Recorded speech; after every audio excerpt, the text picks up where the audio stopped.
कल जींद में सीएम सैनी धन्यवाद रैली को संबोधित करने पहुंचेंगे। बीजेपी को 5 में से 4 सीटें देने वाले जींद को बड़े इनाम की उम्मीद।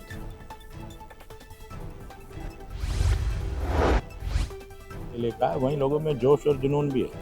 उन लोगों का मुख्यमंत्री को लेकर, उनके वायदों को लेकर, उनके बात करने के अंदाज को लेकर लोग बहुत मोहित है और वो आकर्षण जो माननीय मुख्यमंत्री जी ने पैदा किया है, उस आकर्षण में वो मिलने का काम कर रहे हैं। और वहीं पर मैंने स्वयं रूबरू होने का काम किया और जो जींद की जनता उन्होंने मुझे विश्वास दिलाया कि मीणा साहब आप आए हैं तो आपके कहने पर हम डिप्टी स्पीकर कृष्ण मिड्डा ने करोड़ों की सौगातों का किया दावा। वहीं उन्होंने कहा सुरक्षा को लेकर पुलिस व प्रशासन पूरी तरह अलर्ट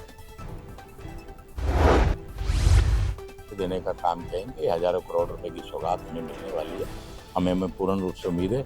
इन सौगातों के अंदर हमने छोटी से छोटी डिमांड को लेकर, बड़ी से बड़ी डिमांड को लेकर जो जींद के लिए भूपेंद्र हुड्डा को अब ईडी अदालत से भी राहत। पंचकुला स्थित ईडी की अदालत द्वारा एजेएल मामले में हुड्डा और मोतीलाल वोहरा को आरोप मुक्त किया।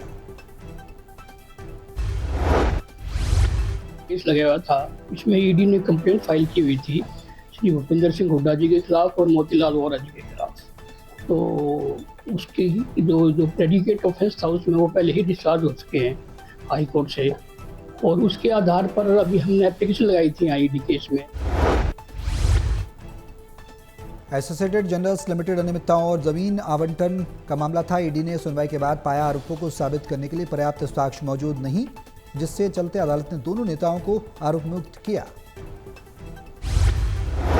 लिमिटेड का केस लगाया हुआ था, इसमें ईडी ने कंप्लेंट फाइल की हुई थी श्री भूपेंद्र सिंह हुड्डा जी के खिलाफ और मोतीलाल वोहरा जी के खिलाफ।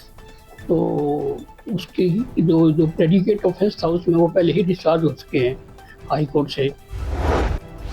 गेहूं खरीद को लेकर हरियाणा सरकार द्वारा नए नियम लागू करने के विरोध में कांग्रेस ने किया विरोध प्रदर्शन। पुरानी पद्धति से ही गेहूं खरीद किए जाने की मांग। कई मंडियां बंद कर दी इस इलाके की, रुखी की है, कथूरा की है, इस टाइप की जो मंडियां बंद कर दी। और कई नंबर प्लेट चाहिए, बायोमेट्रिक अटेंडेंस चाहिए।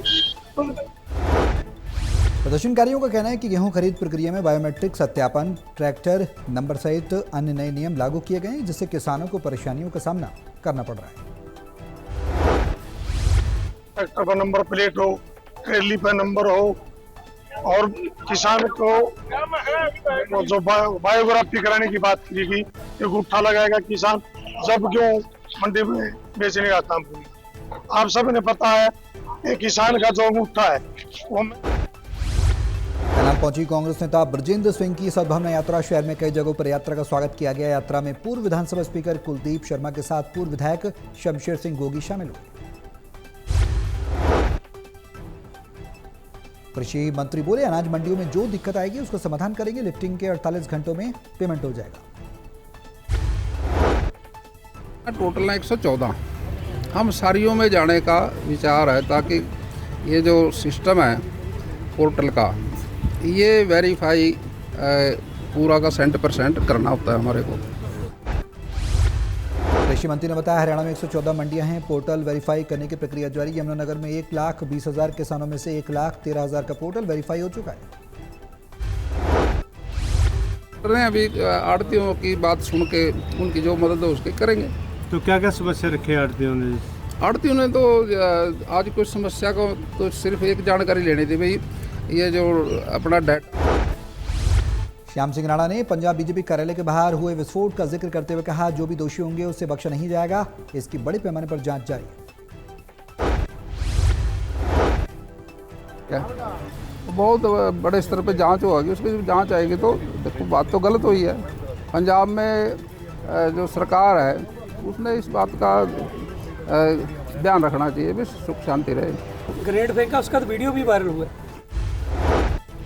यमुनानगर में विधायक और मेयर ने किया करोड़ों के कार्यों का शिलान्यास। बोले यमुनानगर को बनाएंगे हरियाणा का नंबर 1 सुंदर शहर।